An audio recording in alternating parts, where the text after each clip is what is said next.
හිතන්නට නමස්කාරය කියන්නේ.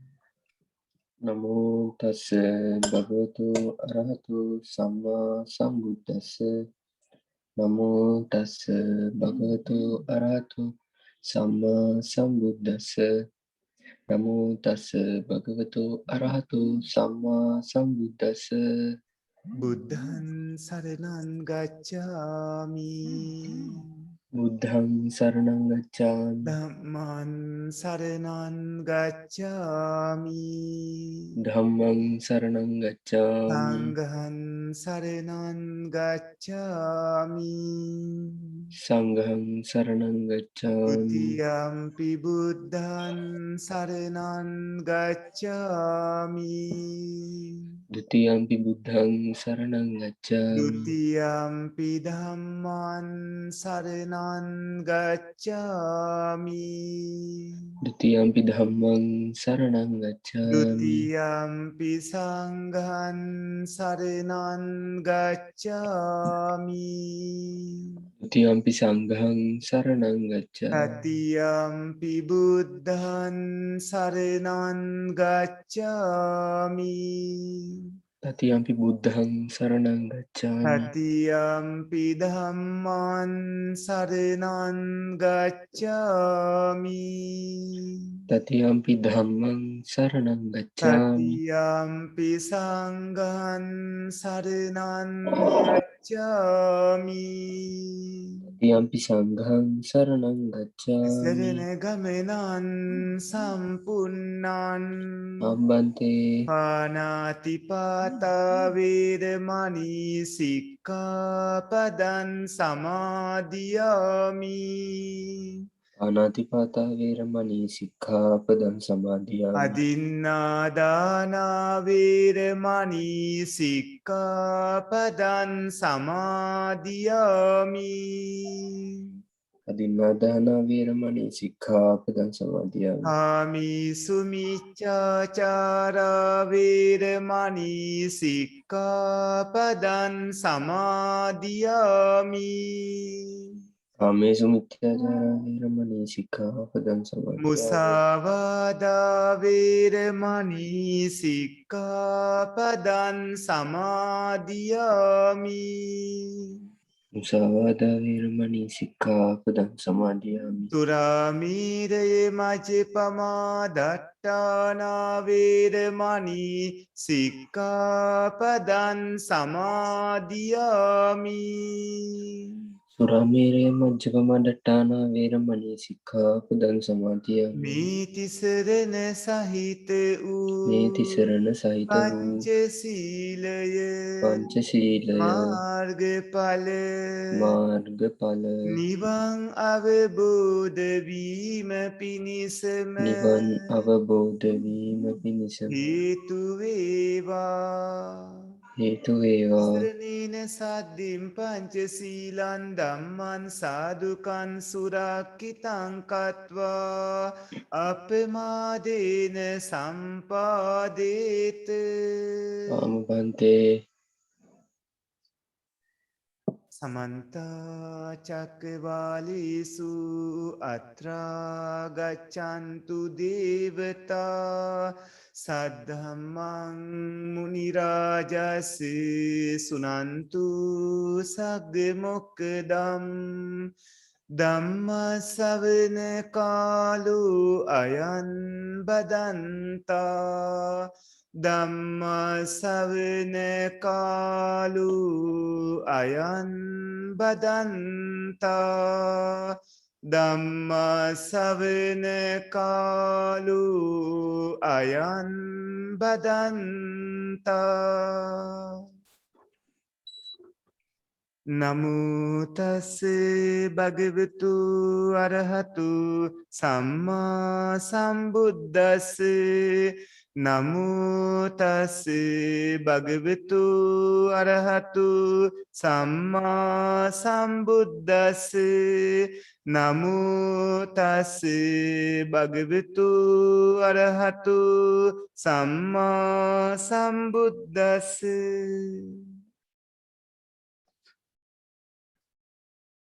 කරුණාවන්ත ගුණබර සත්පුරුෂ පින්වත්නි අභිධර්මයේ උගන්වන පාඩම් මාලාවේ 17 වන පාඩමයි අද දවසේදී මේ විදිහට ආරම්භ කරන්නේ.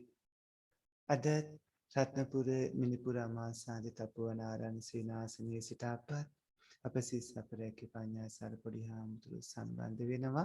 ඩුබායි සිට අද ධර්ම දායකත්වයේ ධර්මයෙන් කටයුතු සිදු කරන පින්වන්ත අපේ ධම්මී ගමගේ මහත්මාණන් සහ එදයබර මහත්මිය සාති ගමගේ මහත්මිය සත්පුරුෂ පින්වතුන් විසින් විවිධ රටවල සිටිමින් ඔය පුණ්‍යවන්තයෝ අදත් අභිධර්ම ඉගෙන ගන්න සූදානම් වෙන්නේ. පින්වත්නි මේ වෙනකොට ඔය පින්වතුන් චිත්ත කාණ්ඩය අවසන් කළා.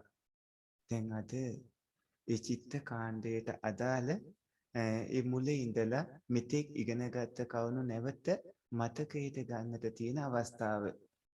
පින්වත්නි අපි ඔය ඇත්තන්ට මෙතෙක් කියලා දුන්නු සියලුම කරුණු පිළිබඳව ප්‍රශ්න වගේක් හදලා තියෙනවා. දැන් ඔය ඇත්තන්ට මේ පත්‍රිකාව ලබා දීලා තියෙනවා. ඒ පත්‍රිකාව ලබාගෙන ඒ ප්‍රශ්න ටික පින්වත්නි අරගෙන ඔබ ඒ සඳහා පිළිතුරු ලබා දෙන්න සූදානම් වෙන්න. පින්වත්නි බොහෝම අපූර්වට ඔය ඇත්තෝ අභිධර්ම ඉගෙන ගත්තා. සූත්‍ර විනය අභිධර්මයේ විසුද්ධි මාර්ගය ආදී පරිවාර ග්‍රන්ථ ඒ වගේම අටුවා ටීකාදී ග්‍රන්ථ ඒවා ඒ සෑම තැනකින්ම ඒ ඔය ඇත්තන්ට අවශ්‍ය පමණට කවුණු අරගෙන අපි කියලා දුන්නා. තව කියලා දෙන්නත් බොහෝ කවුණු තියෙනවා චිත්තකාන්දයට අදාළව. නමුත් ඔය කවුණු ඔය ඇත්තන්ට බොහෝම ප්‍රමාණවත් ප්‍රයෝජනවත් වේ ඉදිරියට කටයුතු කරන්නට. පින්වත්නි දැන් අපි ඔය ඇත්තන්ගෙන් ප්‍රශ්න ටික අහනවා. ඔබ ඒ සඳහා පිළිතුරු ලබා දෙමින් මතකයේ අවදි කර ගන්නට ඕන. පළවෙනි ප්‍රශ්නේ තමයි පින්වත්නි තුන්තර බෝධිය නම් කරන්න. මොකද තුන්තර බෝධිය කියන්නේ? සම්්‍යක් පසේ බුදු මහරහත්. පච්චේ පසේ බුදු මහරහත්. බුදු පසේ බුදු මහරහත්. එතකොට තුන්තර බෝධිය කියන්නේ ලෝතර මහ බෝධිසත්වයන් වහන්සේගේ බුද්ධත්වයට කරන ඒ ලෝතර සම්මා සම්බුද්ධත්වයට උදෙසා කටයුතු කරන බුදු, ඒ වගේම පච්චේක බෝධි යවන පසේ බුදු, ඒ වගේම මහරහතන් වහන්සේ නැතරහතන් වහන්සේන මහරහත් කියන බෝධියට බෝධි තුනක් තියෙනවා. ඊළඟට පින්වත්නි මහ බෝධිසත්වයන් වහන්සේලාගේ පාරමිතා කාලය මහ බෝධිසත්වයන් වහන්සේලාගේ පාරමිතා කාලය කොච්චරක්ද? තාරා සංකේය කල්පලක්ෂයයි. ඒ කොයි බෝධිසත්වයන් වහන්සේ? ඒක ප්‍රඥාධික බුදුරජාණන් වහන්සේ.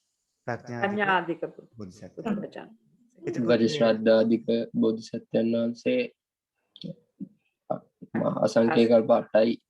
අට අසංඛ්‍ය කල්ප ලක්ෂයක්. ඔව්.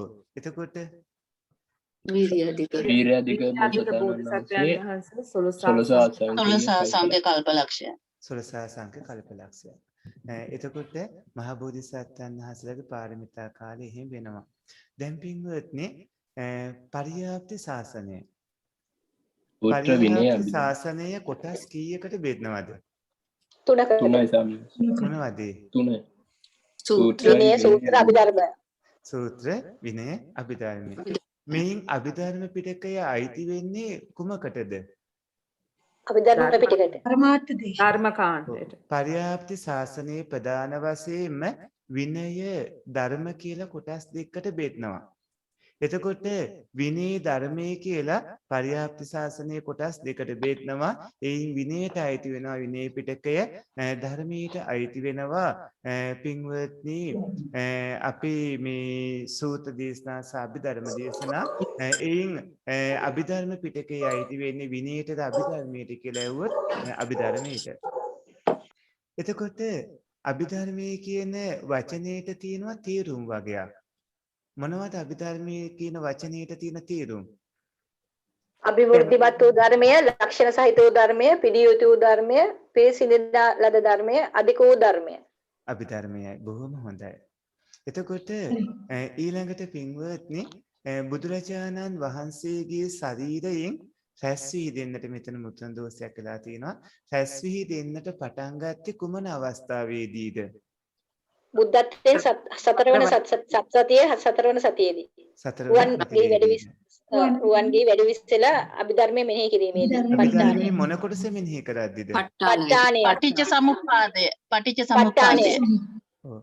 අභිධර්මයේ ප ဋ ාණ ප්‍රකරණයට අදාළේ ප ဋ ාණේ මෙනෙහි කරද්දි තමයි බුදුරජාණන් වහන්සේගේ ශරීරයෙන් රැස් වී දෙන්න පටන් ගත්තේ සම්බුද්ධත්වයෙන් 4 වෙනි සතියේදී. බුදුරජාණන් වහන්සේ අභිධර්මයේ දේශනා කළේ කාටද? මාතෘ දෙවි මාත්‍රේ දෙවි පුත්‍ර රාජයා ඇතුළු දෙව් බමුණුන්ට. එච්චරද? සෞදිසා දිව්‍ය ලෝකයේදී. සරියුත් මහ රහතන් වහන්සේට දේශනා කළා. එදා දේශනා කළ දේ දාම දේශනා. ආනන්ද මහරහතන්. ඔව්. එතකොට දිව්‍ය ලෝකයේදී මාතෘ දිව්‍ය රාජයා ඇතුළු පිරිසට දේශනා කරමින් ඉන්න අතරේ බුදුරජාණන් වහන්සේ රූපයක් මවාගෙන එතන ධර්ම දේශනා කරමින් නැවත සරියුත් මහරහතන් වහන්සේට දේශනා කළා. එතකොට ඉගෙන ගත්තේ කවුද? සරියුත් මහරහතන් වහන්සේගෙන්. සරියුත් මහරහතන් වහන්සේගේ ශිෂ්‍යයන් 500 දෙනා. ශිෂ්‍ය භික්ෂුන් වහන්සේලා 500. ශිෂ්‍ය භික්ෂුන් වහන්සේලා 509. මේ සිදුවීම විස්තර කරන කොහොමද මේ 509 නිර්මාණය වුණේ කියලා? ගන්ධබ්බ රුක මූලයේදී අර බුදුරජාන් වහන්සේ මහා පෙළහර පාන අවස්ථාවේ ඒක දැකලා පැහැදිලා සරියුත් මහ රහතන් වහන්සේ ළඟ පැවිදි වූ ශිෂ්‍ය පරම්පරාව. පසුගිය ආත්මයක මේ වවුල වෙලා කාශ්‍යප බුදුරජාණන් කිරි වවුල වෙලා ධර්ම කාශ්‍යප බුදුරජාන් වහන්සේගේ කාලේ භික්ෂුන් වහන්සේලා දෙනමක් අභිධර්මයේ සජ්ජායනය කරලා තියෙනවා ගල් ගුහාවක් තුල. ඒකේ ඉඳලා තියෙනවා කිරි වවුල 500ක්.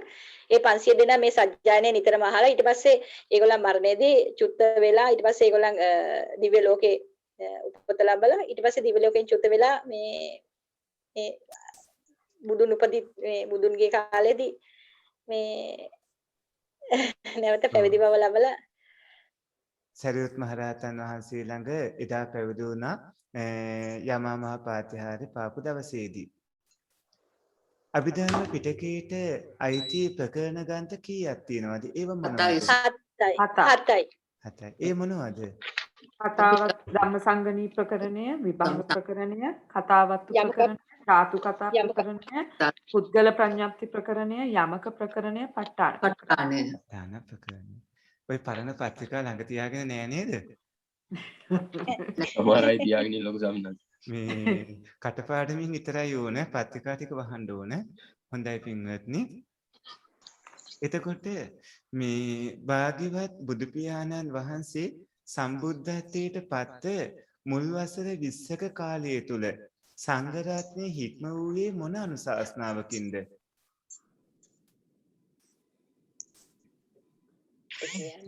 ප්‍රාතිහාර්ය අනුශාසනාව. හොඳට කල්පනා ඒක නෙමෙයි නෑ. ඕවාද ප්‍රාතිමෝක්ෂය. ඕවාද ප්‍රාතිමෝක්ෂය. එතකොට ඕවාද ප්‍රාතිමෝක්ෂය. ඕවාද ප්‍රාතිමෝක්ෂය මොකද්ද? සබ්බපාපස්ස අකරණ කියන ගාථාව. කුසලස්ස උපසම්පදා සචිත්ත පරියෝදපන ඒතං බුද්ධානුශාසන. ඔව් ඒකට අනුපවාද අනුපගාතු ගාථාවක් ඕන. කාන්ති පරමා තපෝති තික්කා කියන ගාථා දෙකක් ඕන. එතකොට පින්වත්නි සංඝ රත්නයේ හික්ම වූයේ ඕවාද පාතිමෝක්ෂේ අවවාද කරමි.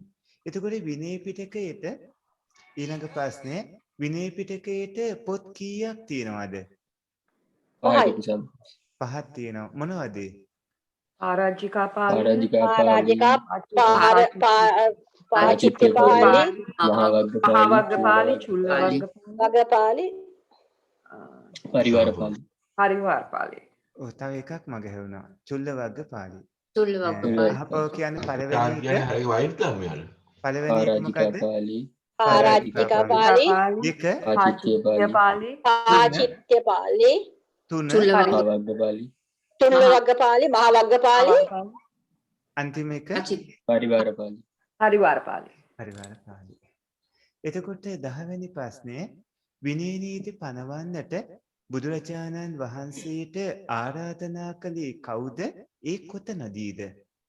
සරියුත් මහ රහතන් වහන්සේ විසින් 13 වන වස් කාලයේදී මේ අර වේරංජාවේ අර බමුණාගේ මොකද්ද නලේරු ගහ රුක මුල තී තමයි සවනස්. හරියටම වස් කාලේ කීවෙනි වසද? 13 වන 12 වන නේද සවනස්? හොඳට කල්පනා කරලා උත්තර දෙන්න. කීවෙනි මේ අවුරුද්දද? 12 වන 12 වෙනි වර්ෂයේ 12 වන වර්ෂයේ 12 වෙනි වර්ෂයේ එතකොට 12 වෙනි වස වේරංජා නුවර වේරංජා උදේ කියන ධනවත් බමුණගේ ආරාධනාවෙන් වේරංජා නුවර නලීරු කියන කොසඹ රුකාසල පන්සලේ වසසා වැඩ ඉදි තමයි විනය නීති පනවන්න කියලා සරියුත් මහරහතන් වහන්සේ විසින් ආරාධනා කළේ. 11 වෙනි ප්‍රශ්නේ අතීතයේ දිගුකල් පැවති බුද්ධ ශාසන මොනවාද? අතීතයේ මේ සත්බුදු පියාණන් වහන්සේලාගෙන් අතීතයේ දීර්ඝ කාලයක් පැවතුණු බුද්ධ ශාසන මොනවාද? විනය හොඳට තිබිච්ච බුද්ධ ශාසන මේ මොනවද මේ බුද්ධ ශාසන?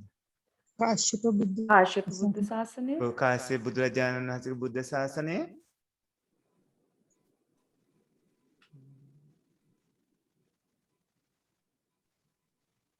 කොණාගමන බුදුරජාණන් වහන්සේගේ බුද්ධ ශාසනය. කකුසඳ බුදුරජාණන් වහන්සේගේ බුද්ධ ශාසනය. එතකොට කකුසඳ කොණාගමන කාශ්‍යප කියන බුදුරජාණන් වහන්සේලාගේ බුද්ධ ශාසන අතීතේ බොහෝ කාලයක් පැවතුණා. ඔයයන්ට ඔක්කොම විස්තර අපි කියලා දුන්න එකක් නේද? අමතක කරගන්න බෑ. ඊට පස්සේ කෙටි කාලයක් පැවතුණු බුද්ධ ශාසන මොනවද? ගෞතම බුදු සාසන. නෑ එහෙනම් මෙච්චර කාලයක් තියෙන්නේ. මෙච්චර කල්ලිදී කෙටි කාලයක් තියෙන බුද්ධ ශාසන.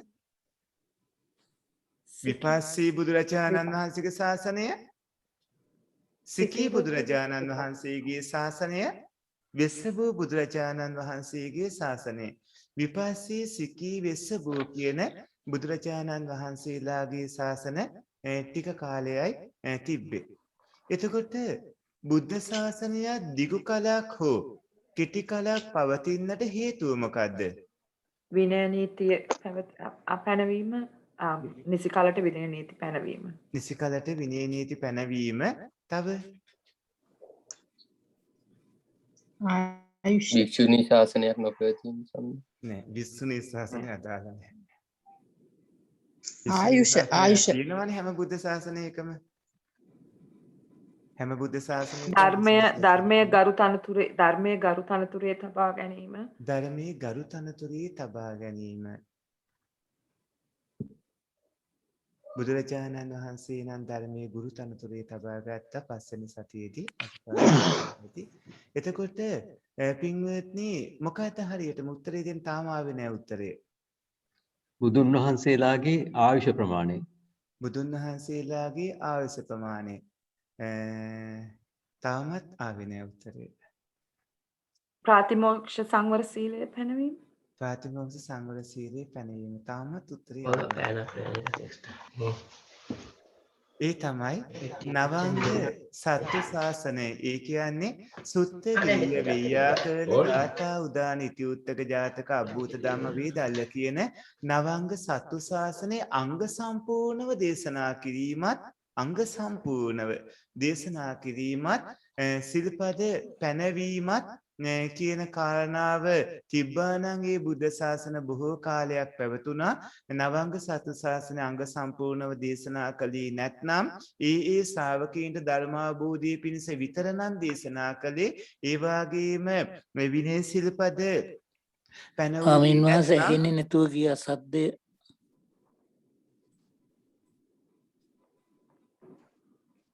දැන් ඇහෙනවද? ඇහෙනවා ස්වාමීන් වහන්සේ. හොඳට ඇහෙනවා. ඕ පින්වත්නි එතකොට ඒ විදිහට අතීතයේ බුද්ධ ශාසනවලදී නවංග සතු ශාසනය අංග සම්පූර්ණව දේශනා කළා නම් සිල්පදත් පැනෙව්වා නම් ඒ බුද්ධ ශාසන ඒ කියන්නේ කකුසඳ කෝණාගමන කාශ්‍යප කියන බුදුරජාණන් වහන්සේලාගේ ශාසනයත් අපේ බුදුරජාණන් වහන්සේගේ ශාසනයේ ඒ විදිහට නවංග සතු ශාසන අංග සම්පූර්ණව දේශනා කළා විනය සිල්පද සියල්ල පැනෙව්වා. නමුත් විපස්සී සිටි වෙස්සබෝ බුදුරජාණන් වහන්සේලාගේ ශාසනවල නවංග සතු ශාසනය අංග සම්පූර්ණව දේශනා කළේ නැහැ. ඒ වගේම විනය සිල්පද පැනවීමක් කළේත් නැහැ. ඒ නිසා ඒ ශාසන අතුරුදහන් වුණා. බුදුරජාණන් වහන්සේගේ පිරිනිවන් පෑමත් එක්ක. එතකොට 13 වෙනි ප්‍රශ්නය. සිල්පද පනවන්නට ආරාධනා කළ විට බුදුරජාණන් වහන්සේ ඒ මොහොතේ සිල්පද පැනවූයේ නැත්තේ ඇයි? කිසිම ගැටලුවක් තිබෙන්නේ නැහැ ලොකු සම්මාස. කිසිම ගැටලුවක් තිබ්බේ නැහැ. බුදුරජාණන් වහන්සේ දේශනා කරනවානේ සාරිපුත්තේනි විසු සංඝරත්නයේ තුල මේ කාලේ කිසිම අරුබුදයක් නැහැනේ. දෝෂයක් නැහැනේ. දුස්සීල විසුන් මේ විසුන් අතර නැහැනේ. විසුන් මේ කාලේ හරිම පිරිසුදුයි. සිල්ලාදී සරුදහමේ පිහිටලා ඉන්නේ. සාරිපුත්තේනි මේ 500ක් විසුන් වහන්සේලා අතරේ වෙලා විදිහේ 500ක් ස්වාමීන් වහන්සේලා ඒ 500ක් භික්ෂුන් වහන්සේලා අතර යම් පැසළු මහණෙක් වෙනවාද ඔහු සෝවහන් මාර්ගයටපත් වෙලා ඉන සතර අපායේ ඉපදීමක් නැ නිවනට නියතයි සම්බෝධියම පිහිට කරගෙන තියෙන්නේ බුදුරජාණන් වහන්සේ මේ විදිහ දේශනා කළා. ඒ වගේම සාරිපුත්තේනි බලාපොරොත්තු වන්න තථාගතයන් වහන්සේ විනය සිල්පද පනවන්නට කාලය දානවා. දැන් සරියුත් මහ රහතන් වහන්සේ ආරාධනා කළානේ. ඒ වෙලාවේ දේශනා කළේ සාරිපුත්තේනි යම්තා කාලයක් මේ ශාසනයේ ආශ්‍රවයන් ඉපද සිටින්න ආධාර වුණෝ ඇතම් ධර්මයෝ සංඝයා කෙරෙහි පහළ වෙන්නේ නැද්ද? ඊතා ශාස්ත්‍රෝන් වහන්සේ ශ්‍රාවකයන්ට සිල්පද පනවන්නේ නැහැ. ප්‍රාතිමෝක්ෂය උදෙසන්නේ නැහැ. සාරිපුත්තේනි යම් කාලයක මේ ශාසනයේ ඇතම් ආසවස්ථානීය ධර්මයෝ සංඝයා කෙරෙහි පහළ වෙනවාද? ඒ කාලයේදී ශාස්ත්‍රෝන් වහන්සේ ආසවස්ථානීය ධර්මයන් අසන්නට ශ්‍රාවකයන්ට සිල්පද පනවනවා. ප්‍රාතිමෝක්ෂය උදෙසනවා. සාරිපුත්තේනි යම්තා කාලයක් මේ සංඝ රත්නය පැවිදිව බොහෝ රාතීන් ගත කළ භික්ෂූන්ගෙන් බොහෝ බවට පත් වෙන්නේ නැද්ද? ඒ වගේම ස්ථවිර නවක මධ්‍යම විදිහට බොහෝ තත්ත්වයට පත් වෙන්නේ නැද්ද? මේ ශාසනයේ යම් කාලයක භික්ෂූන් වහන්සේලාට ලාභ ප්‍රයෝජන විශාල වශයෙන් ලැබෙන්නේ නැද්ද? බහුසුත බවත් බොහෝ ලැබෙන්නේ නැද්ද? උගත් බවත් බොහෝ ලැබෙන්නේ නැද්ද? ඒ කාලයේ මේ ශාසනයේ සංඝ රත්නයේ තුල ආසවස්ථානීය ධර්මයෝ පහළ වෙන්නේ නැහැ. හැබැයි මේවා තිබ්බහම ඒ කියන්නේ මේ ලාභ ප්‍රයෝජන ලැබෙනවා නම් උගත් බව වැඩි නම් ඒ වගේම බහුසුත බව වැඩි නම් ඒ දේවල් මේ ආසවස්ථානීය ධර්ම පහළ වන කාරණා සියල්ල තියෙනවා නම් ඒ කාලේ තමයි බුදුරජාණන් වහන්සේ විනය සිල්පද පනවන්නේ කියලා. එතකොට භික්ෂූන් වහන්සේලාට 10 ආකාරයකට හිතසුව පිණිස තියෙන ශික්ෂාපද පනවන්නේ මේ පාලි වාක්‍ය සිංහල තේරුම එන්නේ භික්ෂූන්ට දස ආකාරයකට හිතසුව පිණිස පවතින සිකපදයක් පනවන්නෙමි කියා බුදුරජාණන් වහන්සේ සිල්පද පැන වූවා. ඒ දස ආකාරය මොකද්ද? මොනවද ඒ 10 ආකාරය? ඔය ඔක්කොම උගන්වපුවා. පළවෙනි එක සංඝ සුට්ටුතාය. සුට්ටුතාය. ඒක සංඝයාගේ හිතසුව පිණිස. 2 සංඝ පහසුතාය. සංඝයාට පහසුවෙන් වාසය කළ හැකිවීම පිණිස. 3 දුම්මංකෝනම් පුද්ගලානම් නිග්‍රහාය. දුස්සීල පුද්ගලයාට නිග්‍රහ කිරීම පිණිස. පේසලානම් වික්කෝනම් පාසු විහාරාය. පියසීලී විසුන්ට පහසුවෙන් වාසය කිරීම පිණිස. දිට්ඨ ධම්මිකානම් ආසවානම් සංවරාය. මේ ජීවිතයේදී ඇතිවන ආශ්‍රවයන්ගේ සංවරය පිණිස. සම්පරායිකානම් ආසවානම් පටිඝාතාය. මානින් පසු ඇතිවන දුක් නැසීම පිණිස. අපසන්නන්වා පසාදාය. අපහැදුණු අයගේ පැහැදීම පිණිස. පසන්නන්වා බිහියෝ භාවය. පැහැදුණු අයගේ පැහැදීම වැඩි දියුණු වීම පිණිස. සද්ධම්ම තිතියා. සද්ධර්මයේ පැවැත්ම පිණිස. ඒ විදිහට බුදුරජාණන් වහන්සේ කවුණු 10 වෙනුවෙන් තමයි මේ සිල්පද පැනෙව්වේ. දැන් ඊළඟ ප්‍රශ්නේ. අභිධර්මයේ ඉගෙන ගැනීමේ වටිනාකම මොකද්ද?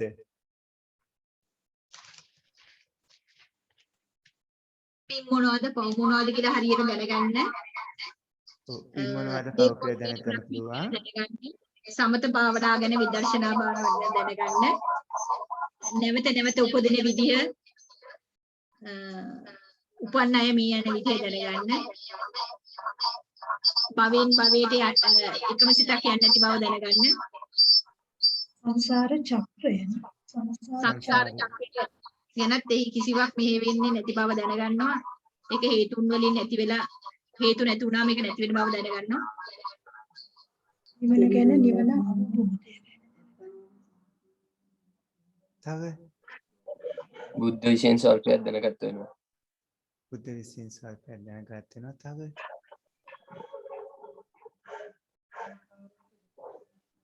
හොඳයි. පින්වත්නි, ඒ විදිහට ඔය ඇත්තෝ නැවතත් හැබැයි පරණ පත්‍රිකා බලන්න වෙනවා. ඔය ඇත්තන්ට බලලා මතකයට ගන්න වෙනවා ඒ කරුණු. ඊළඟට 16 වැනි එක පරණ පත්‍රිකා බලන්න කිව්ව මේ වෙලාවේ නෙමෙයි වෙනම. ස්වාමීන් වහන්සේ චිත්ත චෛතසික රූප නිබ්බාන කියන පරමාර්ථ ධර්මයන් පිළිබඳ පැහැදිලි අවබෝධයක් ලබා ගැනීමට අභිධර්මය අවශ්‍යයි. චිත්ත චෛතසික රූප නිබ්බාන කියන සතර පරමාර්ථ ධර්මයන් පිළිබඳ පැහැදිලි අවබෝධයක් ලබා ගන්නට අභිධර්මයේ අවශ්‍යයි. ඒ විතරක් නෙමෙයි මාර්ගඵල අවබෝධයට අභිධර්මයේ අතිශයම උපකාර වෙනවා. ඒ විතරක් නෙමෙයි යම් ස්වාමීන් වහන්සේ නම ගිහි පින්වතෙක් විසින් ධර්ම දේශනාවක් කළොත් දහම් කරුණක් කිව්වොත් ඒක නිවැරදි නම් ඒක ඒ විදිහටම පිළි අරගෙන තවදුරටත් ඉදිරියට කටයුතු කරන්නත් ඒ වැරදි නම් ඒ වුණත් මේ නිවැරදිව දැනගන්නත් හැකියාව ලැබෙනවා. දහම් පොත්පත් කිව්වාට පස්සේ ඒක හොඳට තේරුම් ගන්නත් පුළුවන්කම ලැබෙනවා. වෙනද ධර්ම දේශනාවක් අහනකොට නොතේරුණා නම් අභිධර්මයේ දන්න අයට අහන ධර්ම දේශනා ඔක්කොම තේරෙන්න පටන් ගන්නවා. කොයි ආකාරයකට කොහොම දේශනා කළත් ධර්මයේ අති ගැඹීරයි. මොන ආකාරයට කොයි පැත්තෙන් කොයි විදිහට දේශනා කළත් අභිධර්මයේ දන්නා පින්වතුන්ට වහා ඒ කවුණ අවබෝධ කරගන්න පුළුවනි. තව බොහෝ ප්‍රතිඵල තියෙනවා, ප්‍රයෝජන තියෙනවා. ස්වාමීන් වහන්සේ ත්‍රි හේතුක පුණ්‍ය කර්මයක් සාර්ථක විදිහට කරගන්න ආකාරයත් අභිධර්මයේ නේද උගන්වන්නේ? අනිවාර්යයෙන්ම අභිධර්මයෙන් කෙනෙක් අහේතුක දුගති වන විදිහත් කියලා දෙනවා. අහේතුක සුගති වන විදිහත් කියලා දෙනවා. දි හේතුක වන විදිහත් කියලා දෙනවා. ති හේතුක වන විදිහත් කියලා දෙනවා. ති හේතුක උත්කෘෂ්ඨ ති හේතුක ඕමක තත්ත්වයන් හැමදේම කියලා දෙනවා. ඒ වගේම මුළු ජීවිතේම ති හේතුක උත්කෘෂ්ඨ ආකාරයකට පවත්වාගෙන යන්න පුළුවන් මාර්ගයත් අභිධර්මයේ හිඳ දැනගන්න පුළුවන්කම ලැබෙනවා. ඒකවත් කියලා දෙනවා. හොඳයි. පින්වත්නි, ඊළඟට අහලා තියෙන ප්‍රශ්නේ අපි අහුව ප්‍රශ්නේ සතර පරමාර්ථ ධර්ම මොනවාද? මොනවද පරමාර්ථ ධර්ම හතර? දැන් කියුණත් එක පින්වත් මහත්මයෙක් අතේ. චිත්ත චෛතසික රූප නිබ්බාන. චිත්ත චෛතසික රූප නිබ්බාන. හැමෝම කියන්නේ චිත්ත චෛතසික රූප නිබ්බාන සන්නාස. ඔව්, චිත්ත චෛතසික රූප නිබ්බාන. නවංග සතු ශාසනය. නවංග සතු ශාසනය නම් කරන්නේ සූත්‍ර, සුත්ත, ගෙය්‍ය,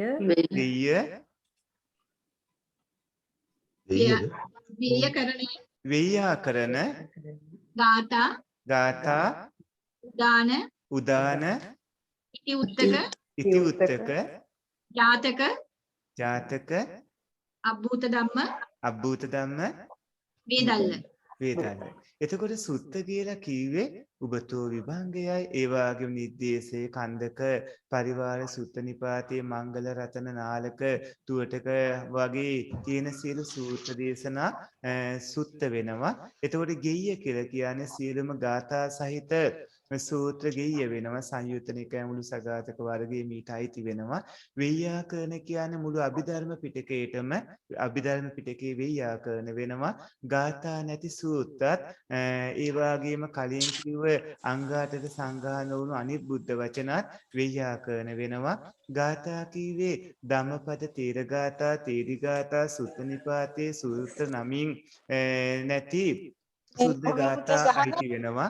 උදාන කීවේ මේකට ගහලා ඊට පස්සේ වනින් උපන් ගාථාවන්ගෙන් ප්‍රතිසංයුක්ත වුණු 82ක් වුණු සූත්‍ර. ඉති උත්තක කියන්නේ උත්තං හේතම් භගවතා විදිහට 110ක් වුණු සූත්‍රය. ජාතක කියලා කියන්නේ අපන්නක ජාතකාදී ජාතක කතා. අබ්බූත ධම්ම කියලා කියන්නේ චත්තාරූමි භික්කවේ අච්චරියබ්බූතා ධම්මා ආනන්දෝ ආදී විදිහට දේශනා කරපු සියලුම ආශ්චර්ය අద్භූත ජනක අద్භූත ධර්ම සූත්‍රාන්තයෝ අබ්භූත ධම්ම වෙනවා. වේදල්ල කියලා කිව්වේ චූල වේදල්ල, මහා වේදල්ල, සම්මාදිට්ඨි, සක්කපඤ්ඤ, සංකාර භාජනීය, මහා පුණ්‍යම සුත්ත ආදී ඒ දේවල්. එතකොට මේ විදිහට නවංග සතු ශාසනය දැනගන්න ඕන. 18 වෙනි ප්‍රශ්නය. ත්‍රිපිටකය පවත්වාගෙන එන්නට පළවෙනි ධර්ම සංගායනාවේදී යම් යම් පින්වත් ස්වාමින්වහන්සේලාට පැවරුවා. ඒ තම තමන්ගේ ශිෂ්‍යානුශිෂ්‍ය පරම්පරාවෙන් පවත්වාගෙන යන්න කියලා. එතකොට මේ ත්‍රිපිටකයේ පවත්වාගෙන ඒ ආචාර්ය පරම්පරාව පළවෙනි ධර්ම සංගායනාවේදී ඒ නම් කළ පරම්පරාව කවුද? විනය පිටකයේ උපාලි මහරහතන් වහන්සේ. විනය පිටකයේ උපාලි මහරහතන් වහන්සේ. දීඝනිකාය ආනන්ද මහරහතන්. දීඝනිකාය ආනන්ද මහරහතන් වහන්සේ ප්‍රධාන ශිෂ්‍ය පරම්පරාව. සරියුත් මහරහතන් වහන්සේ. මජ්ක්‍ධිම නිකායේ සරියුත් මහරහතන් වහන්සේ ප්‍රධාන ශිෂ්‍ය පරම්පරාව. අංගුත්තර නිකායේ අනුරුද්ධ මහරහතන් වහන්සේ. අංගුත්තර නිකායේ අනුරුද්ධ මහරහතන් වහන්සේ ප්‍රධාන ශිෂ්‍ය පරම්පරාව. සංයුත්ත නිකායේ මහා කාශ්‍යප මහරහතන් වහන්සේගේ ශිෂ්‍ය සංයුත්ත නිකායේ මහා කාශ්‍යප මහරහතන් වහන්සේ ප්‍රධාන ශිෂ්‍ය පරම්පරාව. කුද්දක නිකායේ සියලුම.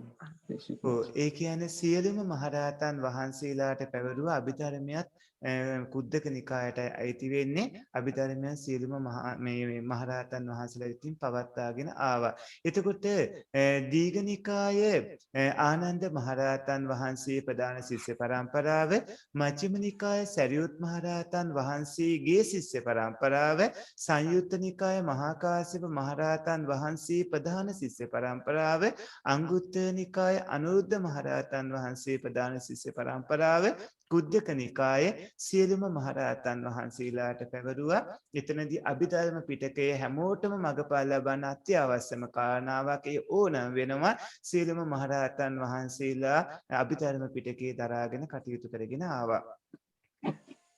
හිතට කියන වෙනත් නම් මොනවද? මනස, මන, හදය, මන, පණ්ඩරම්, මනෝ විඥාන. තව එයි අර පාඨයේ තියෙන්නේ දුන්නේ අපි ඔය ඇත්තන්ට. යන්තස්මින් සමයේ චිත්තං මනෝමානසං හදයන් පණ්ඩරම් මනෝ මනායතනම් මනින්ද්‍රියං විඥානං විඥානක්ඛන්‍தோ තජ්ජා මනෝ විඥාන ධාතු ඉදන් තස්මින් සමයේ චිත්තං හෝති කියලා. පින්වත්නි අන්නේ නම් ටික සිතට කියන නම්.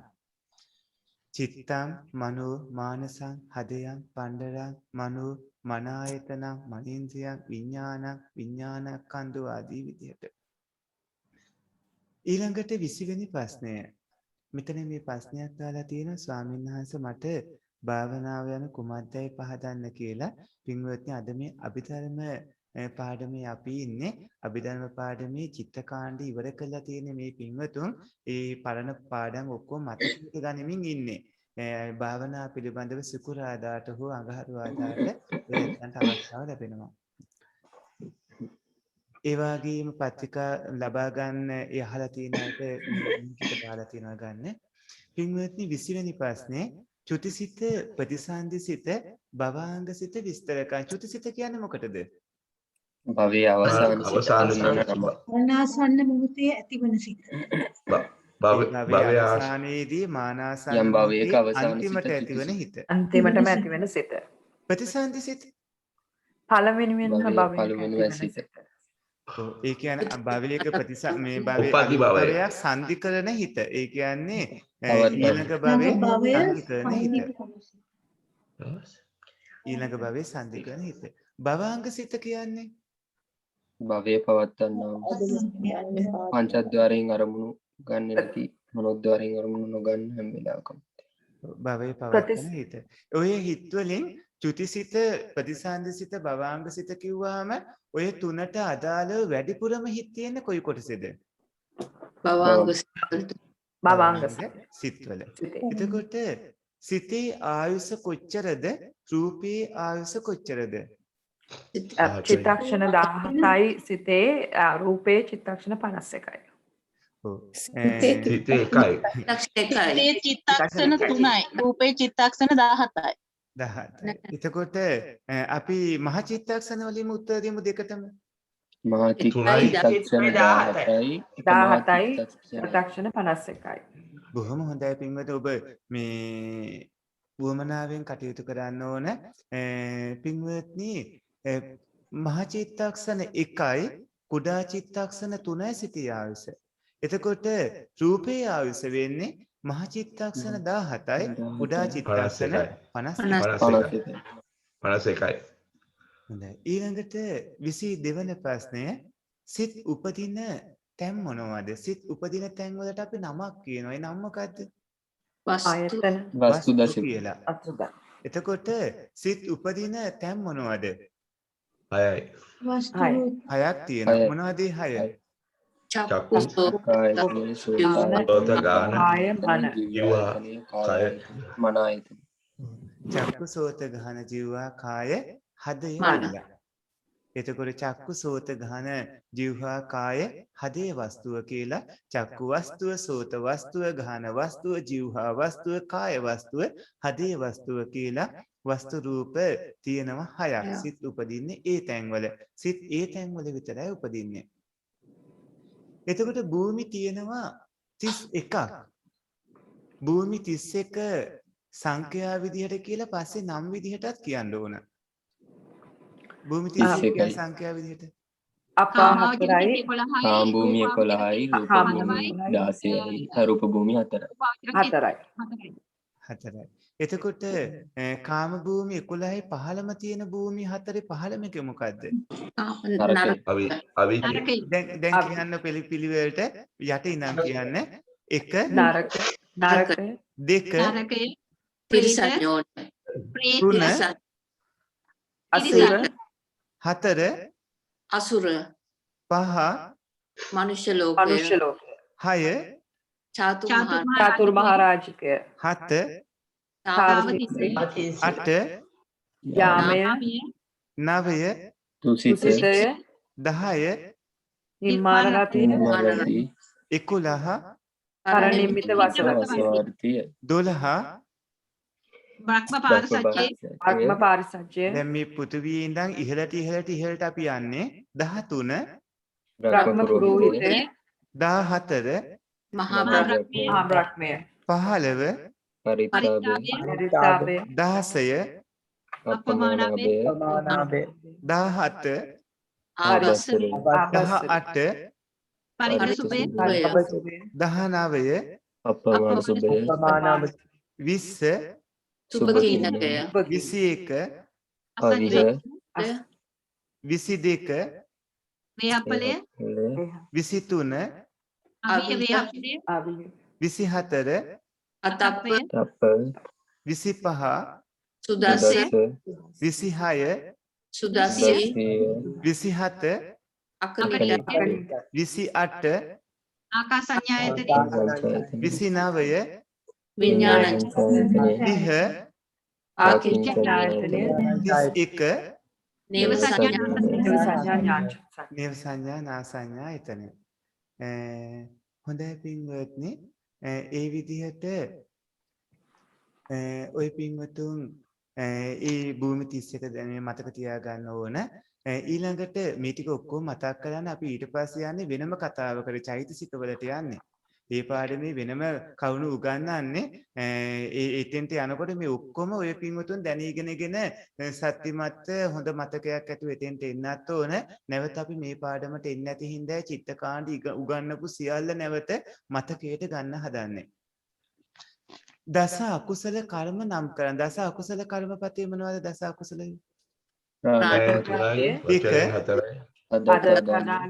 3 කාම මිත්‍යාචාරය 4 මුසාවාදය 5 විශ්වාසය, හය, පරුසාවාචය, හත, සංකප්පලාපය, අට, අවිජ්ජා, විද්‍යා, නවය, ව්‍යාපාද, 10.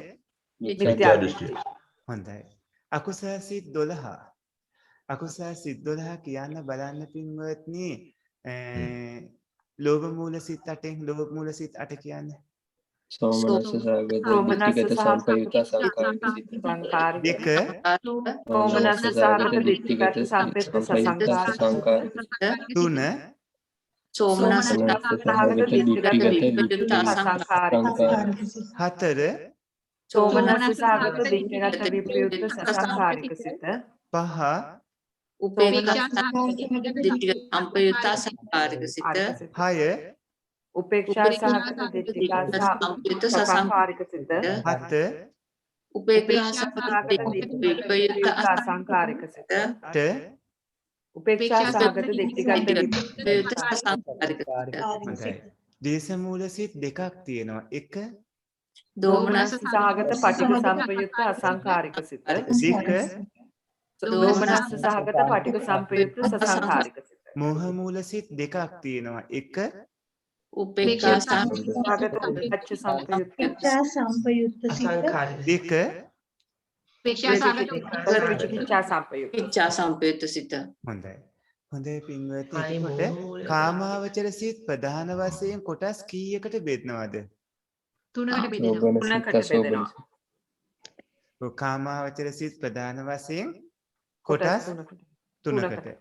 එතකොට ඒ කාමාවචර සිත් අපි පුළුවන් බෙදන්න කියන්න බලන්න පළවෙනි විදිහ කොහොමද? අකුසල සිත් 12යි අකුසල සිත් 12, අහේතුක සිත් 18යි, කාමාවචර මහා කාමාවචර සෝබන කාම සෝබන සිත් 24යි. කාම සෝබන සිත් 24යි. 24. එතකොට ඒ සිත් පුළුවන් අපිට බෙදන්න අසෝබන සිත්, සෝබන සිත් කියලා. එතකොට අසෝබන සිත් කීයක් එනවද? 30ක් වෙනවා. සෝබන සිත් 91ක් වෙනවා. 91. අසෝබන සිත් 30ට එන සිත් ප්‍රධාන වශයෙන් කොටස් දෙකකට බෙදනවා. ඒ මොනවද? අකුසල සිත් 10යි අහේතුක සිත් 10යි. අහේතුක සිත්. එතකොට අකුසල සිත් 12 වෙන්නේ කොහොමද? අකුසල සිත් 12 වෙන්නේ ලෝභ මූල සිත් 8යි, ද්වේෂ මූල සිත් 2යි, මෝහ මූල සිත් 2යි. දෙක. එතකොට අහේතුක සිත් 18 කොහොමද බෙදෙන්නේ? අකුසල් සිත් 7යි, කුසල විපාක 8යි, අකුසල විපාක සිත් 7යි, කුසල විපාක සිත් 8යි, ඒ වගේම ක්‍රියා සිත් 3යි කියලා. එකතුව 18යි. කාමසෝබන සිත් ඔක්කොම 24ක් එනවා. මහා කුසල සිත් 8යි, මහා විපාක සිත් 8යි, මහා ක්‍රියා සිත් 8යි, එකතුව 24යි. සෝමනස්ස වේදනාව කියලා අපි සිත්වලදී කතා කළානේ. මොකටද මේ සෝමනස්ස වේදනාව කියන්නේ? මානසික අරමුණු හමුවේ තියෙන වේදනාව. ඒක සිතට ප්‍රියමනාප අරමුණක් හමු වුනහම ඒ ප්‍රියමනාප අරමුණත් එක්ක ඇතිවන සතුට ප්‍රීතිය නිසා සැප වේදනා හට ගන්නවා. ඊට සෝමනස්ස සහගත සිතක් හට ගන්න උපකාර වන වෙනත් කරුණු මොනවද? සෝමනස්ස ප්‍රතිසන්දියක් ලබා සිටීම, සෝමනස්ස ශ්‍රද්ධාව ප්‍රතිසන්දියක් ලබා සිටීම, නිරෝගීව සිටීම, ශ්‍රද්ධාව අධික වීම, නිරෝගී පුද්ගලෙක් වීම. ඒ කියන්නේ නිරෝගී වීම, නොගැඹුරු අදහස් ඇතිවීම. නොගැඹුරු අදහස් ඇතිවීම. 29 වෙනි ප්‍රශ්නය, දිට්ඨිගත සම්පයුත්ත කියන්නේ මොකද්ද? මිත්‍යා දෘෂ්ටිය සහිතව. වැරදි ඒ දැකීමක් කියන්නේ තියෙන සිත. වැරදි දැකීම සමග යෙදෙන හිත. ඒ කියන්නේ මිත්‍යා දෘෂ්ටිය වැරදි දැකීම වෙන්නේ අරමුණේ ස්වභාවය ගැන වැරදි දැක්මක්, වැරදි ලෙස පිළිගැනීමක් තියෙන මිත්‍යා දෘෂ්ටිය සමග යෙදෙන හිත. දිට්ඨිගත සම්පයුත්ත හිතක් ඇති වෙන්න බලපාන කාරණා මොනවද?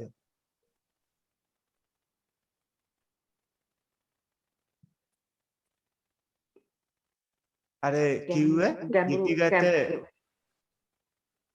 ගැඹුරු අදහස් ඇති පුද්ගලයෙකු වීම, නිරෝගී නොමැති වීම, නෑ. කුසල අකුසල හඳුනන්නේ නැති එක අසංකාරික කියන්නේ මොකක්ද එතකොට? ඉබේ හටගන්න. ඉබේ හටගන්න. උමනාවක්. වීමක් නැතිවීම. ස්වභාවයෙන් ඇති වෙන සිත්. ස්වභාවයෙන්. කාගේවත් මෙහෙවීමක් උත්සාහයක් නැති වෙන හිත. එතකොට හිතක් අසංකාරික වෙන්නත් උපකාර වෙනවා කවුණු වගේක් මොනවද? ඔය ටික බලා ගන්න ඕන නැවත පත්‍රිකාවලින්.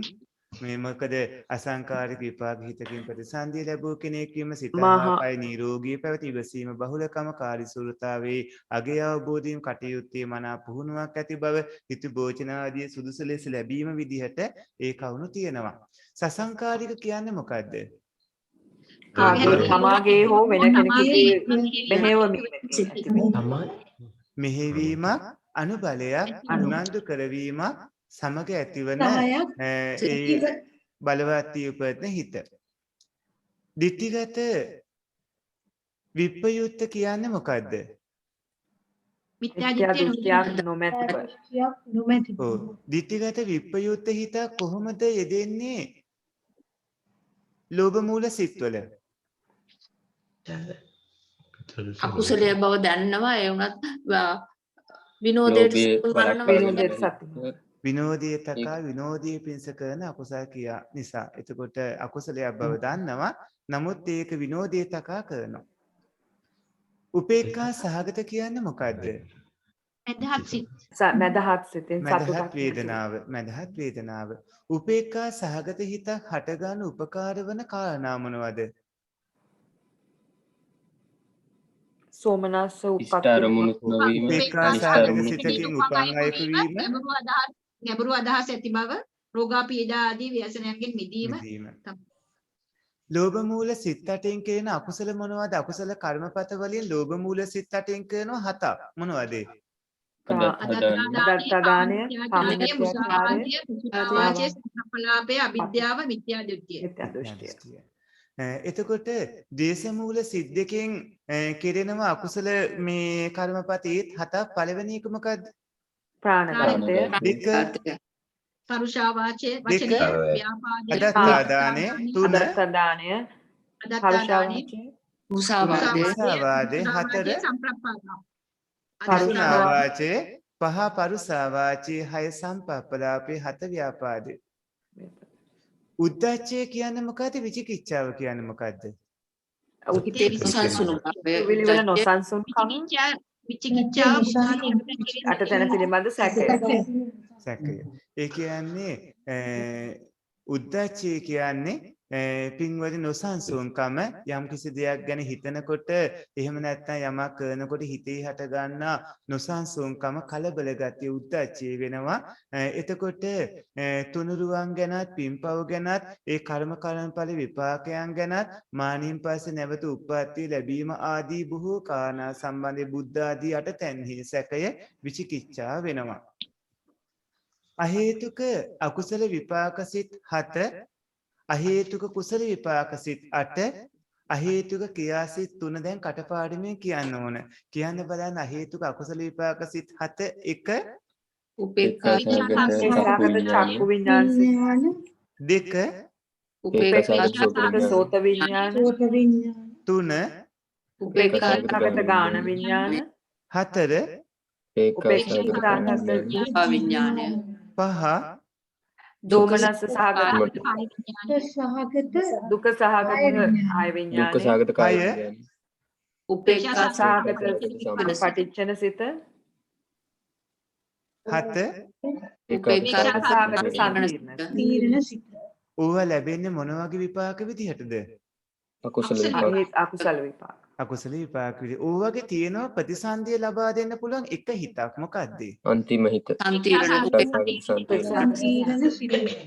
අහපව කියන්නේ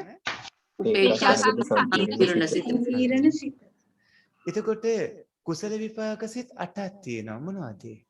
1 උපේක්ඛා සහගත චක්කු විඥාන, 2 උපේක්ඛා සහගත සෝත විඥාන, 3 උපේක්ඛා සහගත විඥානය, 4 උපේක්ඛා සහගත විඥානය, 5 සුඛ සහගත කාය විඥාන සිත. හය උපේක්ඛා සහගත සම්පටිච්ඡන සිත. හත සෝමනස්ස සහගත සම්පටිච්ඡන සිත. අට උපේක්ඛා සහගත සංකීර්ණ සිත. හොඳයි. ක්‍රියාසිත තුනක් තියෙනවා. එක උපේක්ඛා සහගත පංචද්වාර එක උපේක්ඛා සහගත මනෝද්වාර වචන සිත. තුන සෝමනස්ස සහගත හසිත පාද සිත. ඕ පින්වත්නි මේ පණිවිඩයක් තියලා තියෙන හාමුදුරුවනේ භාවනා වැඩසටහනට වෙනම ගෲප් එකක් තියෙනවද කියලා. ඒ වගේ මමත් කැමති භාවනා වඩන්නට ඒ ගැන දැනගන්න කියලා මේ ගෲප් එකේ නේද? මේ ගෲප් එකටම සම්බන්ධ වෙන්න අපි එතකොට භාවනා වැඩසටහන් ගැන පින්වත්නි දැනුම් දෙනවා. පොඩි හාමුදුරු ලින්ක් එක දාවි. ඔය ඇත් එක ලබා ගන්න. පින්වත්නි ඊළඟට පංචද්වාර වචන හිත, මනෝද්වාර වචන හිත, හසිත උපාද හිත. පංචද්වාර වචන හිත කියන්නේ මොකටද? චක්කු සෝත ගාන කාය විඥාන ආදී. ගැටීමෙන් නැතිවන සිත. ඒ කියන්නේ පින්වත්නි ඇස කන නාසය දිව ශරීරය කියන ඒ පහ අරමුණු ගැටීමට දොරටු වන හින්දා පංචද්වාරය කියලා කියනවා. එතකොට යම්කිසි හිතක් පංචද්වාරී ගැටෙන අරමුණු මෙනෙහි කරනවා නම් අපි ඒ හිත හඳුන්වන්නේ පංචද්වාරා වචනය කියලා. එතකොට මනෝද්වාරා වචනය කියන්නේ මනෝද්වාරයෙන් ගැටීමක් නැති. එතකොට මනෝ කියන්නේ හිතට නමක්නේ. මනෝද්වාරයෙන් ගන්න අරමුණ ආවාචනය කරන හිත තමයි මනෝද්වාරා වචන හිත වෙන්නේ. යම්කිසි හිතක් හිනාව උපදවනවා නම් අපි ඒකට කියන්නේ හසිත උපාද හිත කියලා. හසිත උපාද හිත ඇති වෙන්නේ කාටද? රහතන් වහන්සේලා. එතකොට රහතන් වහන්සේලාට හසිත උපාද හිත කියනකොටම අපිට හිනාව ගැනත් කතා කරන්න වෙනවා. හිනාව කී ආකාරද? හය ආකාරයි. හය ආකාරයි. කියන්න බලන්නේ හය ආකාරය. සිත, හසිත, දෙක හසිත, තුන විහසිත, හතර විහසිත, උපහසිත, පහ අපහසිත, හය අතිහසිත. අතිහසිත. එතකොට එක සිත කිව්වේ මුහුණ බලන් ඉන්න එක්කෙනෙක්ට ප්‍රීතිමත් බව දැනෙන විදිහට S2 පමණක් මදක් විවෘත වන හිනාව. හසිත කිව්වේ දත්වල අග පෙනෙන හඬ නොනැගෙන හිනාව. මේ විදිහට සිනහසෙන්නේ බුදුරජාණන් වහන්සේලා සහ පසේ බුදුරජාණන් වහන්සේලා ආදී උත්තමයන් වහන්සේලා. හඬ නගා hina වෙන්නේ නැහැ. ඊළඟට විහසිත කිව්වේ මිහිරි හඬක් නැගෙන හිනාව. උපහසිත කිව්වේ හිසහා උරහිස් සැලෙන හිනාව. මේ කල්යාණ පුතග්ජනයෝ සෛක්ෂයෝ සිනහසෙන සිනහව. මහා හඬ නගල hina වෙන්නේ. ඊළඟට අපහසිත කිව්වේ ඇස් වලින් කඳුළු ගලන හිනාව. අතිහසිත කිව්වේ ශරීර අවයව සියල්ලම සොලවමින් දඟලමින් කරන හිනාව. මේ ගුණධර්ම දියුණු කර නොගත් ලාමක අදහස් ඇතියයි hina වෙන හිනාව. ඔය හයෙන් කෝකද ඔය ඇත්තන්ට තියෙන්නේ? කියන්නේ.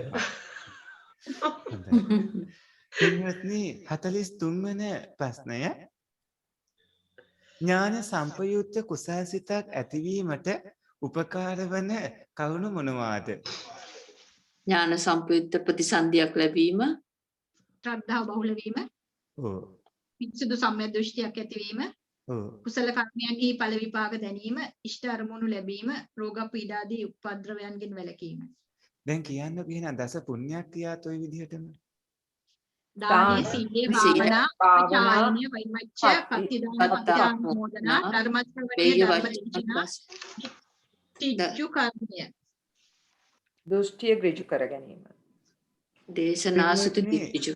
දේශනාසුති දිට්ඨිජු. පින්වත්නි කුසල්සිත 8 කුසල්සිත 8 කියන්න බලන්න. 1 සෝමනස්ස සාගත ඥාන සම්පූර්ණ අසංකාරික සිත.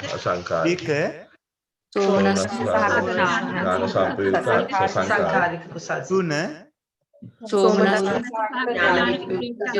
සංඛාරික කුසල්. හතර සෝමනස්ස සහගත ඥාන විප්‍රයුක්ත සසංකාරික පහ උපේක්ෂා සහගත ඥාන සම්ප්‍රයුක්ත ඥාන සම්ප්‍රයුක්ත අය උපේක්ෂා සහගත ඥාන විප්‍රයුක්ත සසංකාරික සිත හත උපේක්ෂා සහගත ඥාන විප්‍රයුක්ත අසංකාරික සිත අට උපේක්ෂා සහගත ඥාන විප්‍රයුක්ත සසංකාරික හොඳයි.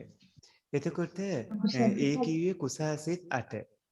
අපිට හම්බ වුණානේ පින්වත්නි පින්කාම් කරනකොට ඒ කුසාසිත එක්ක ඊට වටිනා කාරණා 4ක් ති හේතුක උත්කෘෂ්ඨ කියලා, ති හේතුක ඕමක කියලා, දි හේතුක උත්කෘෂ්ඨ කියලා, දි හේතුක ඕමක කියලා සීලුම සත්වයින්ට අදාළව කතා කරද්දී ඕක ඕනා වෙනවනේ මගපල් ලබන අය සහ නොලබන අය සහ මේ පින්කම් කරනකොට හිත පවතින ආකාරය අනුව විපාකේ ලැබෙන පැත්ත ගැන එහෙම තීරුම් ගන්න. එතකොට ති හේතුක උත්කෘෂ්ඨ කියන්නේ මොකටද? කුසල හේතු තුනම බලවත් වේදුන සිත. හේතු තුනම ප්‍රබල වේදුන සිත්. අලෝභය, අදෝසය, අමෝහය කියන හේතු තුනම ප්‍රබලව යෙදුණු හිත්. එතකොට මහා විපාක සිත්, ඥාන සම්පයුක්ත මහා විපාක සිත් 4. එතකොට දි හේතුක කිව්වේ, ති හේතුක ඕමක කිව්වේ ප්‍රඥා චෛතසිකය දුර්වල වේදුනහම මේ හේතු තුන දුර්වල වේදුනහම ඒකට කියනවා ත්‍රි හේතුක ඕමක කියලා. ඔව් ඒ කියන්නේ අලෝභ අදෝස අමෝහ හේතු තුන යෙදෙනවා. නමුත් අමෝහය දුර්වල වෙලා නුවණ දුර්වල වෙලා තියෙනකොට ඒක නැති හේතුක ඕමක වෙනවා. ඊළඟට දි හේතුක කිව්වේ අලෝභ පමණක් වේදෙන සිත්. දි හේතුක උත්කෘෂ්ඨ කිව්වේ ඒ දෙක ටිකක් දුර්වල වේදුන සිත්. උත්කෘෂ්ඨ දි හේතුක උත්කෘෂ්ඨ. ත්‍රි හේතුක දි හේතුක උත්කෘෂ්ඨ. අලෝභ දෝෂ බලවත් වේදුන සිත. අලෝභ අදෝස බලවත් යෙදෙන හිත බලවත් වේදුන සිත්. ඔව්. ඕමක වෙන්නේ දුර්වල ඒ වේදුන. දෙක දුර්වල වේදුන. අංග විකලව උපදින විදිය ඒ වගේම ඒ කියන්නේ අහේතුක උපේක්ඛා සාගත කුසල විපාක සාන්තේන හිතක් ලැබෙනවා. දි හේතුක ඕමක කෙනාට, දි හේතුක උත්කෘෂ්ඨ කෙනාට මනුස්ස දිව්‍ය ආදී තැන්වල දි හේතුක උපතක් ලැබෙනවා. ති හේතුක ඕමක කෙනාට මනුස්ස දිව්‍ය ආදී තැන්වල දි හේතුක ප්‍රසන්දියක් ලැබෙනවා. ති හේතුක උත්කෘෂ්ඨ කෙනාට මනුස්ස දිව්‍ය ආදී තැන්වල ප්‍රබල මගපල ධාන ආදී උපදවා ගන්න පුළුවන් තත්ත්වයට උපතක් ලැබෙනවා. ඊළඟට පින්වත්නි බුදුරජාණන් වහන්සේට කාමාවචර සිත් 54න් කීයක් ලැබෙනවද? 29. අහේතුක සිත් 18න් කීයක් හම්බ වෙනවද? 17ක්. හසිතුප්පාදයේ හැර ඉතුරු 17. හසිතුප්පාදයේ හැර ඉතුරු 17 ලැබෙනවා. එතකොට මහා විපාක සිත් 8ත් ඥාන සම්පයුක්ත මහා ක්‍රියාසිත 4ත් කියන සිත් 29 බුදුරජාණන් වහන්සේලාට ලැබෙනවා. එතකොට රහතන් වහන්සේලාට සිත් කීයක් ලැබෙනවද කාමාවචර සිත් වලින්? 34. ලැබෙනවා. අනාගාමී පුද්ගලයින්ට 38ක් ලැබෙනවා. සෝහං හා සකදාගාමී පුද්ගලයින්ට 40. පුතග්ජනයින්ට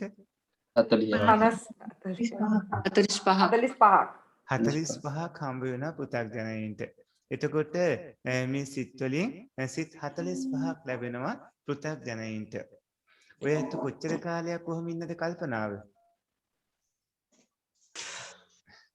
ඉක්මනින්ම සසලින් එතර වෙන්න ඕන. පින්වත්නි පුතග්ජන ගෝත්‍රයෙන් ඒකට වෙන්න ඕන. ඊළඟට රූපාවචර ධාන සිත් කීයක් තියෙනවද? 15ක් තියෙනවා. 15 ප්‍රධාන වශයෙන් කොටස් කීයකට බෙදනවද? 3යි. මොනවද මේ 3 ආකාරයේ? විපාක ක්‍රියා. කුසල විපාක ක්‍රියා. මේ වචන ටික විස්තර කරන්න. පූර්ව භාග ප්‍රතිපදාව කියන්නේ මොකටද? සත්‍තිස් බෝධිපාක්ෂික ධර්ම වැඩෙන ආකාරයේ ප්‍රතිපදාව. ඒ කියන්නේ සෝහන් මාර්ගඵල සකදාගාමි අනාගාමි මාර්ගඵල ආදී අවබෝධ කරගන්නට මේ පළමුව පුරන්නට ඕන බෝධිපාසක ධර්ම වෙන වෙනම වැඩෙන ආකාරයේ ප්‍රතිපදාවේ කියන සියලුම නුවණැත්තෝ සසරින් එතර වීම උදෙසා ඒ මිශ්‍රක ප්‍රතිපදාවට කලින් බෝධිපාසක ධර්ම එකටම යෙදෙන තත්ත්වයට කලින් වෙන වෙනම වර්ධනය කරගන්න හැසිරෙන්න ඕන ප්‍රතිපදාව. පූර්ව යෝගය කියලා කියන්නේ ආත්ම භවවල භාවනා කරලා ඒ සියලු විදර්ශනාදී භාවනා කරවිය. ඒ කියන්නේ පෙර භවවලදී දාන සීල භාවනාදී කටයුතු සිද්ධ කරලා හොඳට පුරුදු පුහුණු කරලා තියෙන හොඳ පුරුද්ද තියෙන පෙර සම්බන්ධය තියෙන කෙනෙක් වෙන්න ඕන. ඒතකොට පූර්ව වාසනාව කියලා කියන්නේ කුසල සම්පත්තිය හොඳයි තියෙන. කුසල සම්පත්තිය තියෙන. හේතු සම්පත්තිය තියෙන්න ඕන. දැන් 54 වෙනි ප්‍රශ්නය. අපිට හම්බුණානේ ධානවලදී කියන්නේ අපි දැන් ඇවිත් තියෙන රූපාවචර ධාන දක්වා මේ රූපාවචර සිත් දක්වා ධානවලදී හම්බුණා පින්වත්නි ලක්කන උපනිච්ඡානේ ආරම්මන උපනිච්ඡානේ කියලා දෙකක්. ලක්කන උපනිච්ඡානේ කියන්නේ මොකද්ද? ත්‍රිලක්ෂණය. ත්‍රිලක්ෂණය භාවනාවට ඒ කියන්නේ අනිත්‍ය දුක්ඛ අනාත්ම කියන ත්‍රිලක්ෂණය සලකා බලන්නට දියුණු කරගන්නා ධාන හඳුන්වන්නේ ලක්කන උපනිච්ඡානේ කියලා. ලක්කන උපනිච්ඡානේ. ධානය උපදවාගෙන ධානයට පාදක වෙච්ච ඒ ධර්මතාවය ත්‍රිලක්ෂණයට නන්වන්නට කටයුතු කරනවා. ආරම්මන උපනිච්ඡානේ කියන්නේ කසිනාදී අරමුණු අරමුණු කරගෙන ලං කරගෙන භාවනා මොකද්ද? කසින වැනි අරමුණු මේ අරමුණු වලට හිත නැවත නැවත නන්වමින් ඒ අරමුණ ලං කරලා බලමින් එක අරමුණක් ඔස්සේ සිත දියුණු කරගන්න එකට. පහනකම ඔක්කොම තියෙනවා පහ. මොනවද මේ පහනකම පහ? තදංග ප්‍රහාණය, විස්කම්බන ප්‍රහාණය, සමුච්ඡේද ප්‍රහාණය, පටිපස්ස ප්‍රහාණය, නිස්සරණ ප්‍රහාණය. තදංග ප්‍රහාණය කිව්වේ මොකටද? කුසල් සිත් ඇති කරගෙන අකුසල ධර්මිය විනාශ කිරීම. බොහොම හොඳයි. කුසල් සිතින් අකුසල් සිත් නැති කර ගන්නවා. එතකොට විස්කම්බන ප්‍රහාණය කියන්නේ ධ්‍යාන බලයෙන් ධ්‍යාන අවස්ථාවේදී අකුසල සිත් නැති කළ දානවා. එතකොට සමුච්ඡේද ප්‍රහාණය කියන්නේ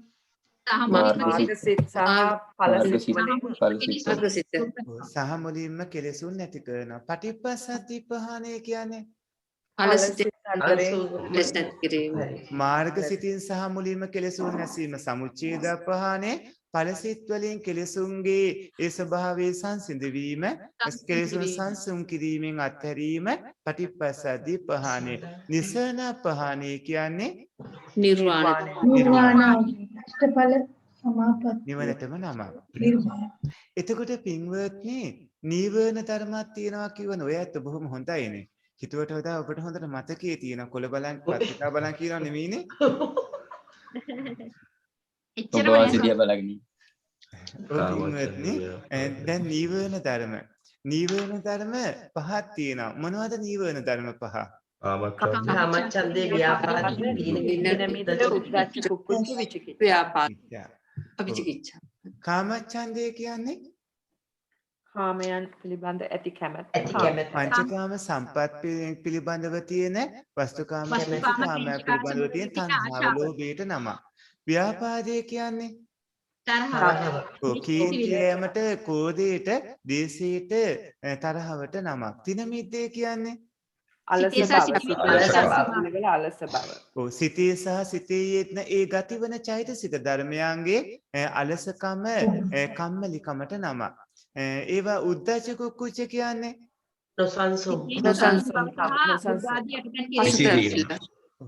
සංසුන්කම හා පසුතැවීමට නම. විචිකිච්ඡා කියන්නේ බුද්ධ ආදී එහෙමනම් දැන් බුද්ධ ආදී අටතැන්හි සැකයක් කියන්න බලන්න. බුද්ධ රත්නයේ පෙර භවය, බුද්ධ රත්න, ධම්ම රත්නයේ දෙවෙනි එක මොකද්ද? දෙක ධර්ම රත්නයේ,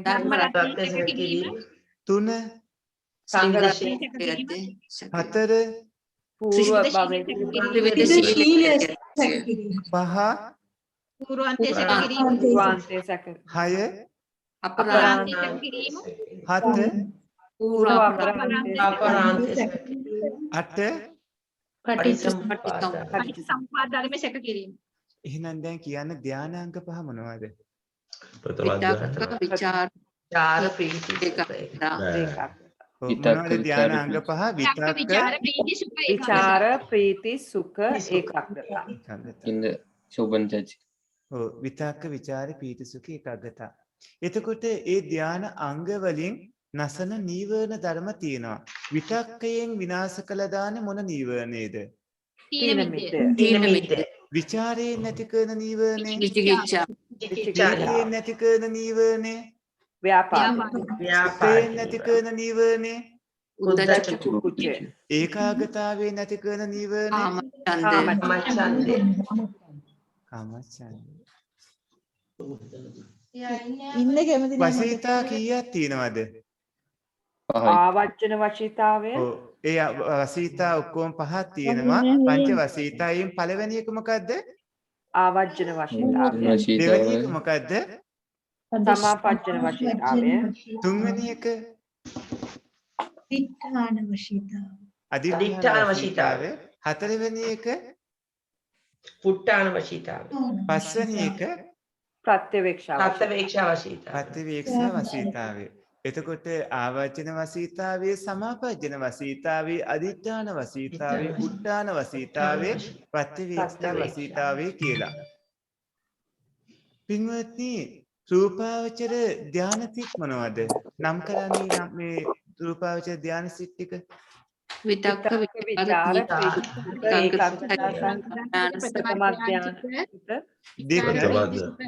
විචාර ප්‍රීති සුඛ ඒකාග්‍රතාව සහිත ဒုတိ ය ධ්‍යාන.